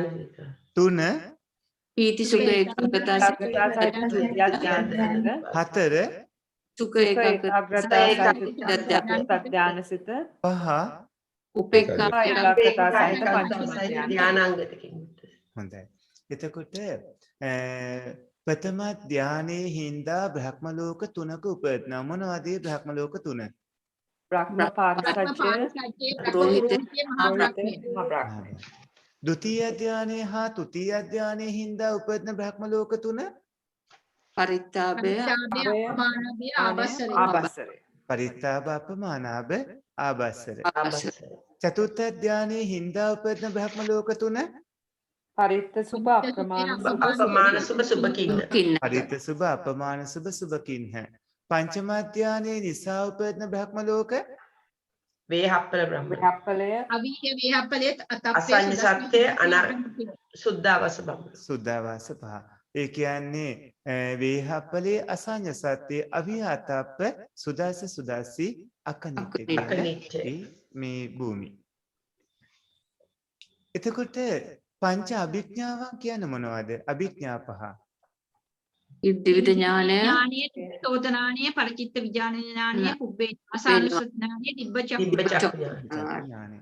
දැන් ඔය නම් වලින් අහන්නේ ඔය පින්වතුන්ට අපි ඇතුලේ ඔක්කොම කවුණු කියලා දුන්නු හින්දා ඒව දැන් මතකයට ගන්න ඕන හින්දා ඔබට මතක් වෙනවා ඇති මේ නම් ටික කියනකොටම පින්වත්නි අරූපාවචර සිත් කීයක් තියෙනවද? 12. කියන්න බලන්නේ මොනවද? ආකාසානං ඡායතන සිත කුසල් සිත ඥානායතන කුසල් සිත 3 ආඥායතන සිත 4 නේව සංඥායතන කුසල් 4. මොකටද අරූපාවචර සිත් උපදවා ගන්නෙ? සිත පමණක් රූපය නැති කරගන්න. එතකොට රූපේ නැති කරගන්න වැරදි ක්‍රමයට කටයුතු කරමින් සිත පවතින ඊතැන්වල උපදිනවා. හැබැයි අරූපාවචර ධාන බිස්සුන් වහන්සේලා උපාසක උපාසිකාවන් එහෙම උපදවා ගන්නේයි. පංච අභිඥායෙම උපදවා ගන්නත් ඒ වගේම අනාගාමී උත්තමයන් එහෙම රහතන් වහන්සේලේම අරූපාවචර ධාන උපදවා ගන්නයි. නිරෝධ සමාපත්තිය සම්වදින්න. එතකොට අනාගාමී උත්තමයන් වහන්සේලා රහතන් වහන්සේලා නිරෝධ සමාපත්තිය සම්වදින්න නම් උපදවා ගන්නේ තාම මාර්ගඵල ලැබුව නැති ගිහි පැවිදි පින්වතුන් මොකටද උපදවා ගන්නෙ? පංච අභිඥාදී උපදවා ගන්න වගේම ධානයේ පාදක කරගෙන විදර්ශනාවට යොමු වෙන්න පුළුවන් හින්දා ඔය හැම භූමියකදීම ප්‍රථම ධානාදී මේ අරූපාවචර ධානාදී හැම තැනකදීම එය පාදක කරගෙන විදර්ශනාවට යන්න පුළුවන්. පින්වත්නි අෂ්ට දුෂ්ටක්ෂණ කියන්න බලන්න. ඉරය තිරසන් යෝනිය අසුර නිකාය අරූපාවචර භූමිය කාලය පිටසක්වල චේත්‍රිකලත්වය දරුණු මිත්‍යා දෘෂ්ටිය. අහපුවා කියන්නේ එක නිරය තිරසන් යෝනිය තුන අසුර නිකාය හතර පිටසක්වල අරූපාවචර භූමිය පහ අබුද්ධෝත්පාද කාලය හය පිටසක්වල හත පංචේන්ද්‍රිය අට දරුණු මිත්‍යා දෘෂ්ටිය. ලෝකෝත්තර සිත් 8ක් තියෙනවා. ලෝකෝත්තර සිත් 8 කියන්න බලන්න. සෝවාන් මාර්ගඵල සිත තාපත්‍ය මග්ගසිත අනාගාමී මාර්ගඵල සිත අරහත් මාර්ගඵල සිත. ඔව් පළවෙනි හිත මොකද්ද? සෝවාන් මාර්ග සිත. දෙවෙනි හිත සෝවාන් ඵල සිත. තුන්වෙනි හිත සකදාගාමී මාර්ග සිත. හතරවෙනි හිත සකදාගාමී ඵල සිත. පස්වෙනි හිත අනාගාමී මාර්ග සිත. හයවෙනි හිත අනාගාමී ඵල සිත. හත්වෙනි හිත අරහත් මාර්ග සිත. අටවෙනි හිත අරහත් ඵල සිත. අරහත් ඵල සිත. හැමෝම කටපාඩම් කරගන්න ඕනේ, හැමෝම මතකයට ගන්නවා නේද? මේ කීප දෙනෙක්ගේ හඬ ඇහුණාට අනිත් හැමෝම අපිත් එක්ක ඒ විදිහට කියන්න ඕන, නිහඬව ඉන්න එපා.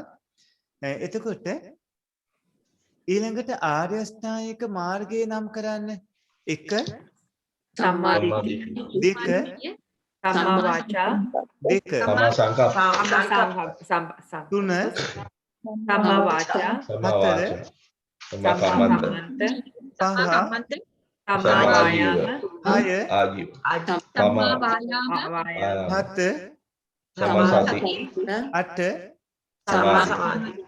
හොඳයි. එතකොට විසුද්ධි ධර්ම 7ක් තියෙනවා මොනවද? සීල විසුද්ධිය, දෙක තුන ඉට්ටි විසුද්ධිය, හතර සංකා විතරණ විසුද්ධිය. දැන් අහපුවා මුලින් ඉඳන් කියන්නකෝ. 1 සීල විසුද්ධිය, 2 චිත්ත විසුද්ධිය, 3 දිට්ඨි විසුද්ධිය, 4 සංකා විතරණ විසුද්ධිය, 5 මග්ගා ඥාන දර්ශන 6 පටිපදා ඥාන දර්ශන 7 ඥාන දර්ශන විසුද්ධිය. හොඳයි. එතකොට සෝහාන් මාර්ග හිතින් ඔබ මෙතෙක් ඉගෙනගත්ත හිත් වගයක් නැත්තටම නැති කළ දානවා. සෝහාන් මාර්ග සිතින් නැති කරන්නේ. ඒ සෝහාන් මාර්ග හිතින් සහ මුලින්ම නැති කළ දාන හිත් මොනවද? දිට්ඨිගත සංප්‍රයුක්ත සිත සහ අකුසල් සිත් 4යි. විචිකිච්ඡා ඒ කියන්නේ දිට්ඨිගත සංපයුක්ත හිත් තියෙන්නේ මොකේද? ලෝභ මූල සිත්. ලෝභ මූල සිත්. ලෝභ මූල සිත්. දිට්ඨිගත සංපයුක්ත කියන්නේ මිත්‍යා මිත්‍යා දෘෂ්ටිය සමග යෙදෙන සිත්. එතකොට ඒ වගේ සිත් 4ක් තියෙනවා. ඒ සිත් 4ත් ඒ වගේම තව හිතක් නැති වෙනවා. විචිකිච්ඡා මෝහ මූල සිතෙන් විචිකිච්ඡා සංප්‍රයුක්ත සිත. බොහොම හොඳයි. එතකොට සුස්ක විදාසක සෝහාන් පුද්ගලයෝ කී දෙනෙක් ඉන්නවද? තුන් දෙනයි. තුන් දෙනයි. ඔය ප්‍රශ්නෙම තියෙනවානේ. ඒ සුස්ක විදාසක සෝහාන් පුද්ගලයෝ තුන් දෙනා කවුද? ඒක බීජ ඒක බීජී කෝලංකෝල කත්තක්කතු පරම. සක්‍රදාගාමී පුද්ගලයෝ කී දෙනෙක් ඉන්නවද? 5 දෙනෙක් ඉන්නවා. ඒ 5 දෙනා කවුද? පළවෙනි එක්කෙනා ඉදපත්තා ඉදපා නිබ්බායි. දෙවෙනි එක්කෙනා ඉදපත්තා තත්ත පරිනිබ්බායි. තුන්වෙනි එක්කෙනා ඉදපත්තා තත්ත පරිනිබ්බායි. හතරවෙනි එක්කෙනා සත්පත්තා ඉද පරිනිබ්බායි. සත්පත්තා ඉද පරිනිබ්බායි පස්වෙනි එක්කෙනා ඉද පත්වා තත්ත නිබ්බිත්තා. ඉද පරිනිබ්බායි. නිබ්බත්තායි තත්ත නිබ්බත්තිත්වා ඉද පරිනිබ්බායි. ඉද පත්තා තත්ත නිබ්බත්තිත්වා ඉද පරිනිබ්බායි. ඒ සක්කදාගාමී පුද්ගලයෝ. එතකොට අනාගාමී මාර්ග හිතින් සම්පූර්ණයෙන්ම නසන හිත් කීයක් තියෙනවද? අනාගාමී මාර්ග හිතින් කාමරාග තුනී කරලා දානවා නසන කාමරාග පටිග. සිත් දෙක. නසන සිතක් නැහැ ලොකු ස්වාමීන් වහන්සේ. කාමරාග 10 තුනී කරලා. සංයෝජන නස්සනවා ස්වාමීනි. දැන් මං අහන්නේ අනාගාමී මාර්ග හිතින්. ලෝභ මූල සෙත්. ඒක කොලේ නැති. දෝෂ මූල සිත් දෙකයි. දේශ මූල සිත් දෙකයි. ඒ කියන්නේ ඔය ඇත්ත කොලේ බලන්න කියන්නේ. කොලේ නැහැ සුහරණත්. ඒකයි කියන්නේ නැත්තේ. හොඳයි. එතකොට දේශ මූල සිත්.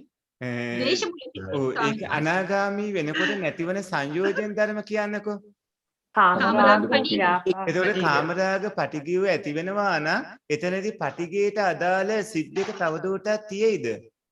නෑ පටිග සම්පයුක්ත හිත් දෙක නැති වෙලා යනවා සංයෝජන අතරින් සියුම් වුණු කාමරාග පටිගයන් නැසලා දාද්දි. එතකොට පටිග සම්පයුක්ත හිත් දෙක නැත්තටම නැති කළා දානවා අනාගාමී මාර්ග හිතින්. එතකොට අනාගාමී පුද්ගලයෝ ඉන්නවා 5 දෙනෙක්. පළවෙනි එක්කෙනා අන්තරා පරිනිබ්බායි. අන්තරා පරිනිබ්බායි. දෙවෙනි එක්කෙනා උපහච්ච පරිනිබ්බායි. තුන්වෙනි එක්කෙනා අසංකාර පරිනිබ්බායි. හතරවෙනි එක්කෙනා අසංකාර පරිනිබ්බායි. පස්වෙනි එක්කෙනා උද්දසෝත අකනිට්ඨ ගාමි. උද්දන්සෝත අකනිට්ඨ ගාමි. එතකොට 76 වෙනි ප්‍රශ්නේ දැන් අපි ප්‍රශ්න වල අන්තිමට ඇවිල්ලා තියෙන්නේ අරහත් මාර්ග හිතින් නැසන අකුසල ධර්ම මොනවාද? අකුසල් සිත්. අරහත් මාර්ග හිතින් අකුසල් සිත් වගේක් නැසනවා. මේ අන්තිමට නැති කළ දාන සිත් ටික මොනවද? දැන් අර කිව්වගෙන් ඉතුරු වුණු හිත් ටික මේ අන්තිමට අකුසල් සිත් වල නැසන ටික.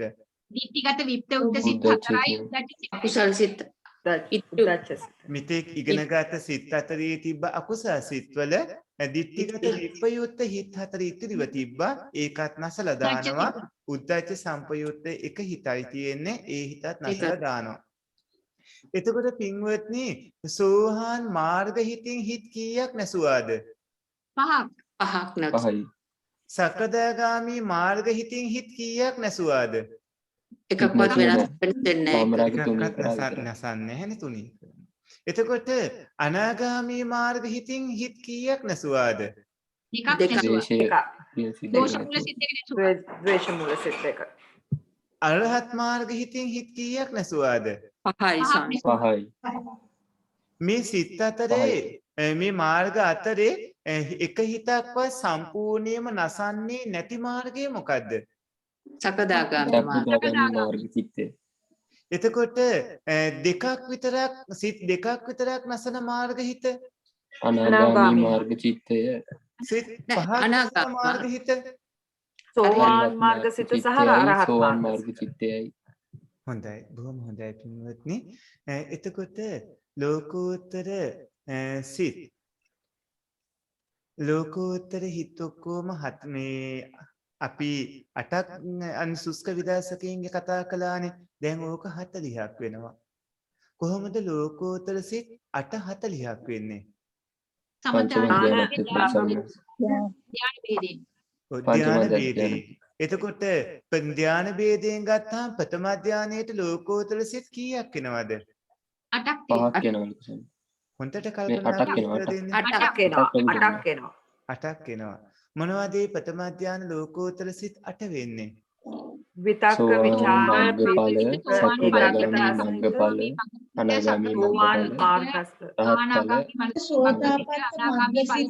අරහත් මාර්ගසිත අරහත් ඵලසිත. දැන් අහපව කියමු පළවෙනි එක මොකද්ද? ප්‍රථම ධ්‍යාන සෝතාපට්ටි මග්ග හිත. දෙවෙනි හිත ප්‍රථම ධ්‍යාන සෝතාපට්ටි ඵලසිත. ප්‍රථම ධ්‍යාන සෝතාපට්ටි ඵලහිත.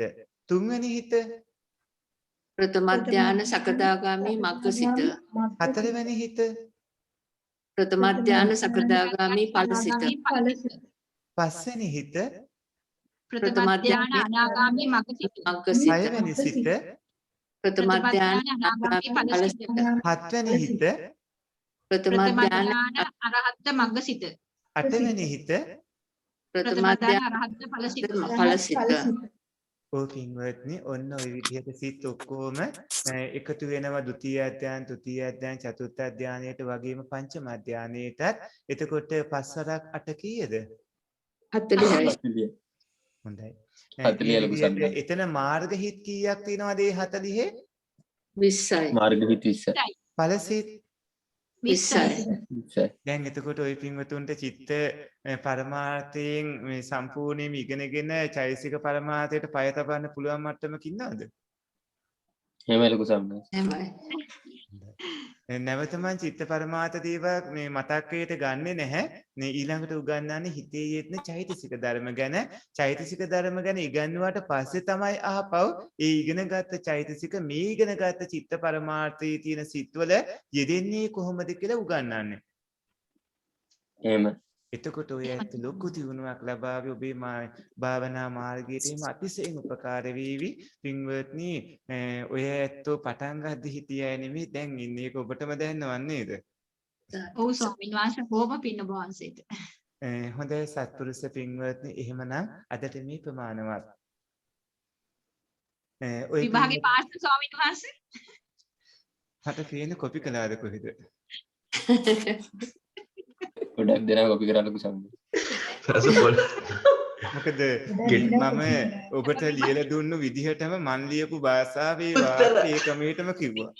ඒ ක්‍රමයටම තිබ්බ ලොකු සම්මත. හොඳම ළමයි. හොඳම ගෝලය.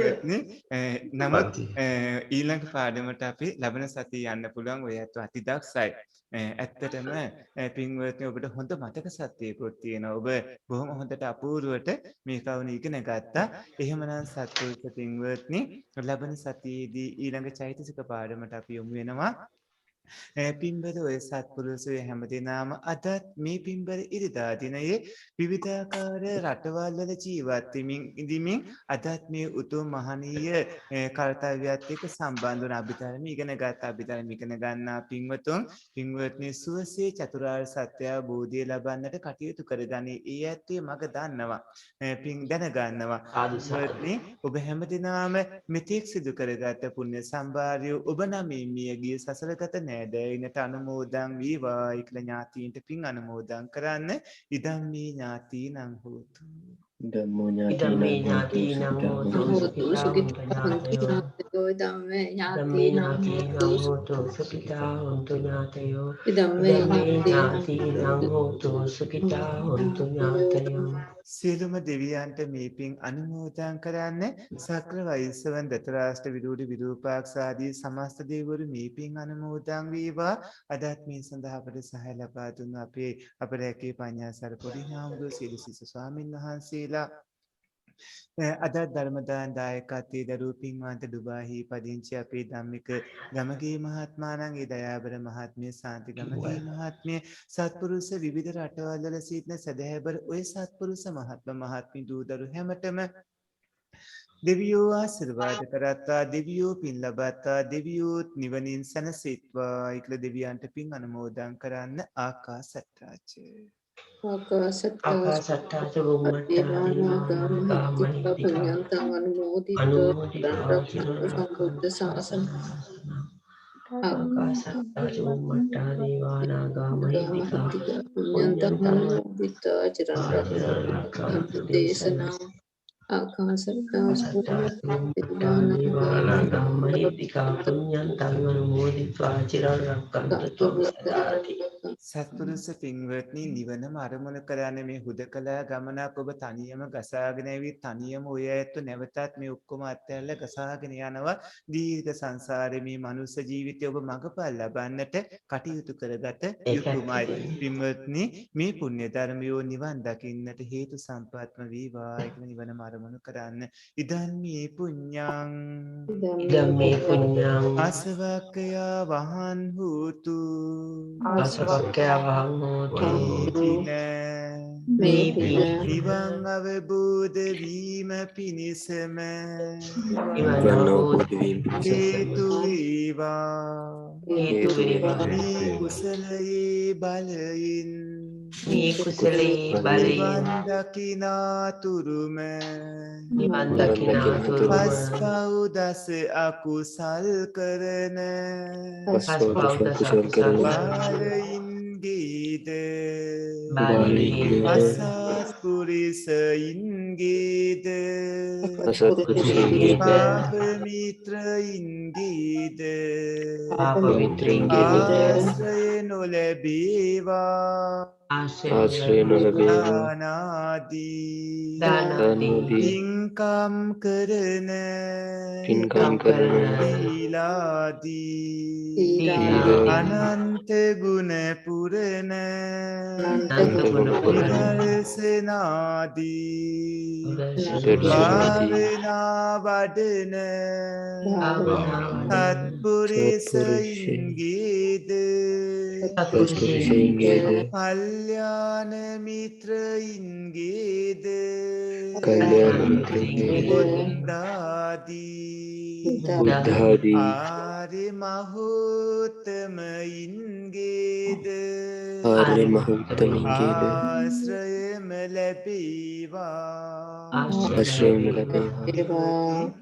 අපි ගැඹුරු වැඩසටහනේ කියන්නේ භාවනා වැඩසටහන් වල පටිච්ච සමුප්පාදයට අදාළව ගැඹුරු භාවනා වැඩසටහන මුලින් ඉඳන් කළා දැන් සෑහෙන දුරක් ගිහින් තියෙන වැඩසටහන සිකුරාදා රාත්‍රියේ තියෙන්නේ මේ වෙලාවටම ඒ වගේම මුලින් ඉඳන් භාවනා උගන්වන වැඩසටහන අඟහරුවාදා රාත්‍රියේ තියෙන මේ වෙලාවටම ඒ වගේම පින්වත්නි සෙනසුරාදා දවල් මේ සිකුරා ඉරිදා දවල් දෙකට ඒ වැඩසටහන අපේ කාලිංග මහත්මයා සංවිධානය කරන වැඩසටහන ධර්ම දේශනා තියෙන්නේ ඒත් සූම් තාක්ෂණයෙන් ඒ වගේ සෙනසුරාදා උදේ ආදී විදියට තවත් ඒ වගේ වැඩසටහන් තියෙනවා. සෙනසුරාදා ඔය ඇත්තන්ට තියෙන විවිධාකාර ගැටලු අපිට ඉදිරිපත් කරන්න පුළුවන් Facebook කරා. එතකොට සජීවීව ඔය ඇත්ත අහන ප්‍රශ්න වලට අපි පිළිතුරු ලබා දෙනවා. සෙනසුරාදා දවසේ රාත්‍රී 8ට ඒ වැඩසටහනක් තියෙන්නේ. පින්වත්නි මේ හැමදේම කරන්නේ ඔබට සසරින් එතර වෙන්නට ඔය ඇත ධර්මයේ දැනුවත් වෙන්න ත්‍රිපිටකයේ අටුවා ටීකා පරිවාර ග්‍රන්ථත් එක්කම දැනගෙන ගන්නා පින්වතුන් ගිහි පින්වතුන් අතර ඉන්න ඕන බහුතර ගිහි පැවිදි ඇත්තෝ ධර්මයේ දන්නේ නැහැ. දන්නේ නැති කමේ හිතස ඉක්මනින්ම ඔය ඇත්තන්ගෙන් සම්පූර්ණ වෙන්න ඕන. ඔබ පිළිලා ධර්මයේ දැනගෙන ඔබ අනිත්‍යයට කල්යාණ මිත්‍රයවල එයටත් කියලා දෙන්නට කටයුතු කරගන්න. පින්වත්නි ඔබ හැම දිනාටම ආශිර්වාද කරනවා. අපේ ධම්මේ ගමගේ මහත්මයා සාන්තිගම මහත්මිය අපේ අපරේක පඤ්ඤාසල පොඩි හාමුදුරන් සිසු ස්වාමීන් වහන්සේලා ඔබ සියලු දෙනාටම තුනුරුවන්ගේ සරණින් නිදුක් නිරෝගී දීර්ඝායුෂ ලැබේවා. අභිවාදන සීලිස නිච්ඡායතපචායිනෝ චත්තාරෝ ධම්මා වඩ්ඩಂತಿ ආයුවන්නෝ සුඛං බලං ආයුරාරෝග්‍ය සම්පatti සග්ග සම්පatti මේවචි අතෝ නිබ්බාන සම්පatti ඉමිනාති සමිච්ඡතු.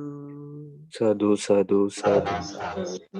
සීලවන්තං ගුණවන්තං පුඤ්ඤක්ඛෙත්තං අනුත්තරං කෙත්තං දුර්ලභේන මයා ලද්දං පස්සිතෝ වන්දිතෝ වරං පස්සිතෝ සාරිපුත්තාදි තේරාණං ආගතං පරිපාට්ඨ්‍යා ආගතම් සද්ධා සීල දයා වාසං බුද්ධ පුත්තං නමාමහං. සුපත්තිවා තිරුවන් සරණයි දීර්ඝායුෂ. භාවනා වැඩසටහන් සහ අනිකුත් වැඩසටහන් ගැන ඔබට දැනගන්න පුළුවන් මේ WhatsApp group වලින්ම අපි මේ පණිවිඩ තියෙනවා. එතකොට මේවට සම්බන්ධ වුණාම ඔය ඇත්තන්ට මේ පණිවිඩය ලැබෙවි. එහෙමනම් හැම දිනාටම තුනුරුවන්ගේ සරණින් නිදුක් නිරෝගී දීර්ඝායුෂ ලැබේවා. තිරුවන් සරණයි. දීර්ඝායු වේවා ස්වාමීන් වහන්සේ. දීර්ඝායු වේවා ස්වාමීන් වහන්සේ.